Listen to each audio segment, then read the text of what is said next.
Ramsar అనేది ఒక ప్రాంతం పేరండి. ఈ ప్రాంతం అనేది ఎక్కడ ఉంది అంటే ఇరాన్‌లో ఉండడం అయితే జరిగింది.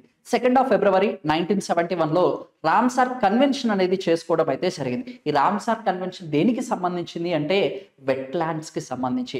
వెట్లాండ్స్ అంటే చిత్తడి నేలలు. ఈ చిత్తడి నేలలన్నీ కూడా అంతరించిపోతున్నాయి అని చెప్పేసి వాటన్నిటిని కూడా పరిరక్షించడం కోసం రామ్సార్ కన్వెన్షన్ అనేది చేసుకోవడం అయితే జరిగింది. అయితే రీసెంట్‌గా సెప్టెంబర్ మంత్ ఎండింగ్‌లో వచ్చేసి కొత్తగా 2 రామ్సార్ సైట్స్‌ని రికగ్నైజ్ చేయడం అయితే జరిగింది. గోకుల్ జలాశ్రయ ఒకటి, ఉదయపూర్ లేక్. ఈ 2 కూడా బీహార్ రాష్ట్రానికి సంబంధించి. అయితే బీహార్ రాష్ట్రానికి సంబంధించి మొత్తం 5 రామ్సార్ సైట్స్ ఉన్నాయి. అండ్ వీటికి సంబంధించి 89 దగ్గర నుంచి 93 వరకు లార్జెస్ట్ ఏంటి, స్మాలెస్ట్ ఏంటి, వరల్డ్‌లో ఎక్కువగా రామ్సార్ సైట్స్ అనేది ఎక్కడ ఉన్నాయి, అండ్ వెట్లాండ్ సిటీస్ అంటే ఏంటి, and wetland wise use award అనేది ఎవరికి వచ్చింది అని చెప్పేసి దాని మీద మనం ఒక వీడియో అనేది చేయడం అయితే జరిగింది. ఆ వీడియోలో వెట్లాండ్స్‌కి సంబంధించిన మోస్ట్ ఇంపార్టెంట్ ఇన్ఫర్మేషన్ అంతా కూడా మనం అక్కడ మెన్షన్ చేయడం అయితే జరిగింది. దానికి సంబంధించి మీరు తెలుసుకోవాలి అనుకుంటే ఈ వీడియో కింద డిస్క్రిప్షన్‌లో ఒక లింక్ అనేది ప్రొవైడ్ చేయడం అయితే జరిగింది.